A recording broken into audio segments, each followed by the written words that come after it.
Hey guys, I want to welcome you back to the Sensu Pop channel. Today we will be taking a look at what has got to be the most anticipated, the most exciting, and the most talked about decks that will be coming out BT16 Realm of the Gods. It is going to be the return of the Wish Leader, Super Saiyan Rose, Goku Black, and Zamasu. Super Saiyan Rose has got to be one of the most prettiest Super Saiyan transformation out there with the pink hair. I remember I lost my shit when that happens. He goes like, hey, take a look, I can also do this, and boom, and then we saw the first time Super Saiyan Rose transformation. I love it so much.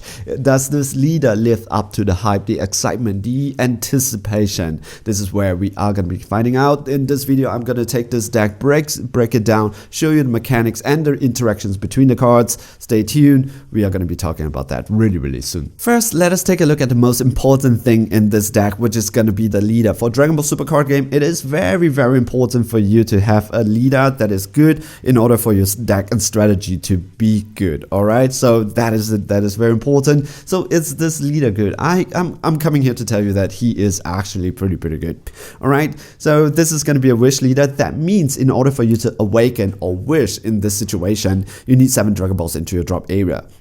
Does this leader have problems doing that? No, this leader has no problems doing that. So once you have the 7 Dragon Balls into your drop area, you are able to awaken or wish. But take note, you don't leave that 7 Dragon Balls into your drop area, you actually return that back into your deck. So on his wish side, like typical of a wish leader or Shenron leader, this is what we usually call all these decks, you get to make 1 wish per turn. The first wish is you get to draw a card. Unfortunately, unlike Magic Buddha, which when he attacks you get to draw a card, you don't do that anymore. One of the wish that is that you get to draw a card. And the second wish that instead of granting you a desire card for free, you can't do that anymore. You actually return the Dragon Ball back into your hand.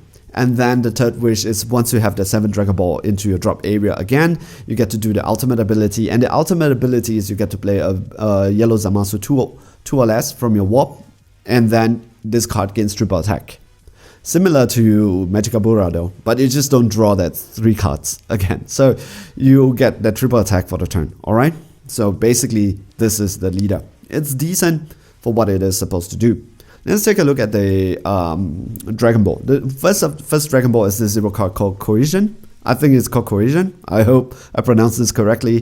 This is a pretty good Dragon Ball. However, so you take this card, it's a 0 cost, you send this card, another God card in your hand and send it to Warp, and you get to draw 2 cards. You are playing a lot of God cards. There are some God cards that you can play from your Warp though. So it's not a minus, because in the end you're drawing 2 cards, and if you're playing a card that is from the Warp, it's not a minus because you're minusing nothing from your hand. So basically this can be like a +2, like a real +2 in your hand. The unison, it's going to be this Mr. Elephant over here, the Elephant God of Destruction, Rumshi Universe 10 supporter. This guy, it's a very good unison because it is a 2 cost that has a +2. This is also a 15k. This is not going to leave the board unless it's by a skill, because if you remember Zeno is just a 9k that comes in the 2 markers that has a +2, and it's already impossible to remove that guy because every single turn it's a +2. This guy, it's impossible. And he has an empower yellow too. That means if there is a yellow unison card before that, it takes up to 2 markers if it replaces it. That means if you tap 2 and it takes 2 markers, you get 4 markers when it slams this guy on the board. It's a 15k, not a 9k though, so it's even harder to remove than Zeno. And it has also an auto, which is kind of free for you to play if you play this card with 4 more markers, which I established is actually not that difficult to do. When this card is played, you get to draw a card and choose all of your opponent's battle card, not ignoring barrier, in rest mode, and then you get to KO them. So it's just so good. 15k, and you can swing Zeno, you can't swing, and it has a +0, which is to play a 1-drop Kawatsu. This is just more for consistency, but you see that there will be situations that you can actually do that. You most probably are not going to do that, but just the +2 enough. It's just enough. What's very important in making a strategy works really well is that the deck kind of has to have consistency. So, and this deck does have a lot of them. This is Kawatsu the Callous. This is your searcher that searches any top God card and put it into your hand. Any God cards and put it into your hand. No energy restriction. Really good. When combined with the Zamasu plotting the eradication, this is a more like getting a Dragon Ball into your hand, like more than 2 per turn. And then if there's a Gowatsu on the board, you are able to put another 2 Dragon Balls into your drop area directly, just like that. Easy, right? And then we have Zamasu Mortal Lofting. This is another searcher that helps you to search on unison, but there is a penalty, which is when you also search for a God's card is 5 or less. Unless you were talking about boss monster, this guy actually searches most of your battle cards in the deck, right? And it does have an activate main, which is 2. And if there's another Goku Black on the board, you can actually send both of them to warp, and you get to play a Zamasu 5 or less, which is, we are already reaching the boss monster level of your cards that you want to play, the intermediate step, just for 2 energy, because this guy is on the board. So this guy, even on the board itself, has another ability. And this is Zamasu self-supported. This guy, I thought that he was bad, right? But once you start to play a few rounds, like do a little bit of testing, this guy, it's actually really good. So what does this guy do? He's a 10k. When this guy is in your warp, you get to tap 1 and add this card back into your hand. You can do that if you want to. And when you send this card and 1 Goku Black card from the combo area into its owner's warp, you get to draw a card. Take note, you don't get the combo power there. You don't get the combo power. This is the part that caught me off guard, because you don't get the combo power. During the phase, before you get the combo power, you send it to warp and then you draw a card. Then why would I want to do that? Why would I want to do that? There's a reason. We come to the combo section where I explain this card and how to play this card and tell you why this card is actually good. Now let's take a look at the Goku Black cards, or what I would say like the good cards. The Goku Black cards in this deck, it's really, really good. Let's take a look. The first one is Realm of the Gods, Black Kamehameha. This guy itself has a rare version, so don't be afraid that it gets very, very expensive. It's gonna get pretty pricey for being a rare, but it's not gonna reach like crazy level, alright? So when you tap 1, you choose one of your cards and it gets 10k power for the duration of the battle. And then you choose 1 during your opponent's turn. During your turn, you get to choose one of your opponent's card and then in rest mode, and then you KO it.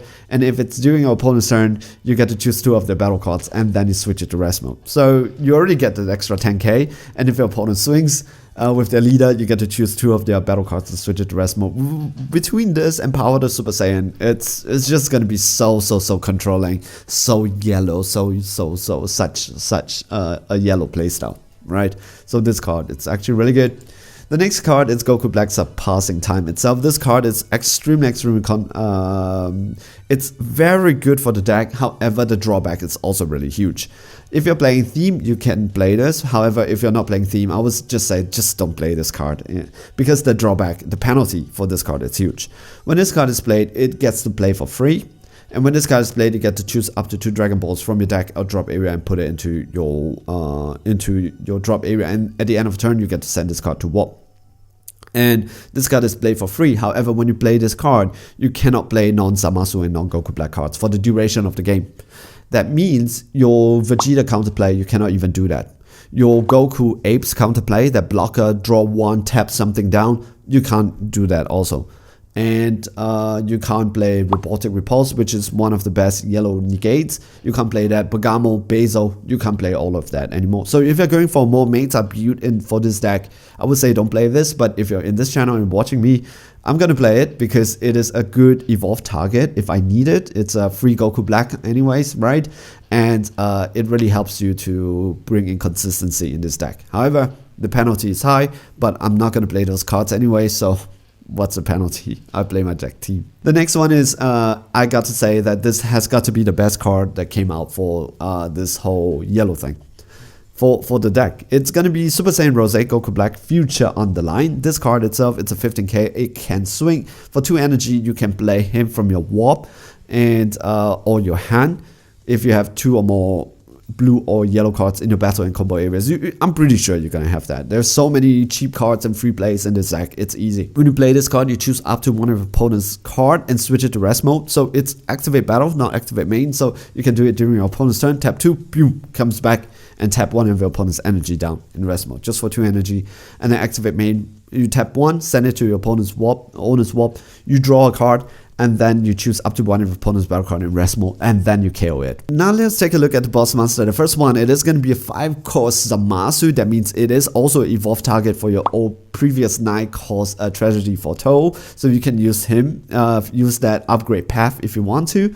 This guy has indestructible blocker, Aegis, which is once per turn. When you activate Aegis during your opponent's battle, it can only during your opponent's turn, right? You get to untap 2 of your energy, and you get to choose one of your opponent's non-leader card and switch it to rest mode. That means you can choose their energy card and switch it to rest mode. And how you're going to play this card, it's you get to tap 2 energy, which is a yellow and a blue.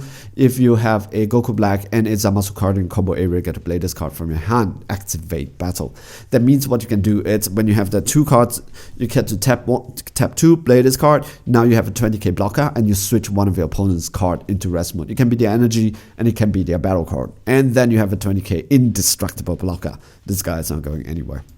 And of course, it is also an evolved target for one of your new one. This guy is excellent. Feel Zamasu Exterminating Force. It's a 35k double strike indestructible blocker. It takes 4 energy to play. You get to evolve on top. But this time around, it also does have Aegis. You choose one of your opponent's battle card, one of your opponent's card, and switch it to rest mode. You can also switch the leader if you want to, and you get to draw a card, and you switch this card back to active mode. That means you gain a 35k blocker, and that means you also get to draw a card, and you get to choose one of your opponent's card and switch it to rest mode. This guy self-replenishes your hand size, and it's a 35k blocker. And it has double strike, so it does have the ability to end the game. I told you that we're going to revisit the Zamasu self-supporter card. This card is actually really good, but it takes some brains to play this card, right? Or maybe I was just a little bit slow. It took me some time to figure it out, but I managed to figure it out. So what you want to do here, it's Zamasu self-supported SS Rose Goku Black, future on the line, or you can use the other Goku Black if you want to. So when you use these 2 cards in a combo, you can tap 2, and then you get to play your Feel Zamasu Divine Condemnation. You choose one of your opponent's battle card and switch it to rest mode. You can activate Aegis because it's during your opponent's battle phase. You can untap that 2 energy back. Now it is a 0 energy play. You can tap that 2 energy, and then you can send both of your combo cards to Warp. You get to draw a card, tap 2 energy, and then you play Goku Black again. Tap one of your opponent's energy down, and now you have a 20k blocker on the board, and then you have Goku Black on the board, which is a 15k. So the next turn, you can actually use them for aggression if you want to. And with Goku Black, you can actually tap 1, draw another card, send it to Warp, and then choose one of your opponent's battle card in rest mode and KO it again. So this is basically the combo that you can do. Some cards to consider adding to your deck from the other set. This is going to, the first one, it is going to be SS Rose Goku Black Divine Prosperity. This is more like a free negate plus evolve target, just to make you consistent, make it a little bit more consistent. It is also maybe a good first time energy that you want to, if you have it. Other than that, it's actually just there. It's a god card, so it adds a little bit more consistency. So it is actually a negate that you can put it into your hands with Gowatsu and also with your Searcher. The second one is Zamasu the Eliminator. This card needs no introduction. This card is extremely good. You are able to do your counterplay, and then you get to draw a card, and you choose up to one of your opponent's battle card and switch it to rest mode, just like that. Easy. Very good card. Zamasu the Divine Immortal. If you want to build it this way, you can do it. There's like several ways that you can build this deck. Either you can go more bluish if you want to, because this takes actually 4 blue energy. I'm not too sure. We need to test that out if that's good. But this is a very good ender. And then there is a yellow route, and then there's a blue and yellow route. So if you want to go more on the blue routes, you could put in Feel Zamasu the Divine Immortal, catch them off guard. Or you can actually, if the game is going to drag longer, which I think this deck has the ability to do so, you can always play Infinite Force Feel Zamasu. This is a 3 energy, 3 blue, so it's a little bit less intensive than 7 energy. You just evolve on top of Goku Black. And Zamasu, this is the pure game ender over here. This guy, it's not going anywhere. When he attacks, you choose 1 card each from your opponent's battle area, energy, life, and hand, and place them in the bottom of their deck in any order. So just a really good card all around. Okay, so this is the deck. It is a very interesting deck with a lot of mechanics. You send cards to the warp, you are able to play them from the warp, and then it does a lot of things. I think it does have a little bit of skill intensive for this, so you need to choose when you want to use your energy. Go down, tap your opponent's energy down, tap your opponent's battle card down, tap your opponent's unison card down. It has a lot of ability to do that. I don't think that you are going to be doing a lot during your turn, but during your opponent's turn, activating battle, that's when you're going to play a lot of cards down, making sure that most of the things are rested, and then when you are sure that you want to go for the game, you tap your energies down and you play your boss monster just to finish the game itself. Like I said, there is a Goku Black card that is rare, the rare Goku Black cards. If you don't play that card, you kind of lose a little bit of turbocharging, a little bit of consistency over there, but if you don't do that, it's totally fine. Then you are able to get access to all this good yellow stable cards, battle cards, right? But if you're gonna do that, then you're gonna play a theme.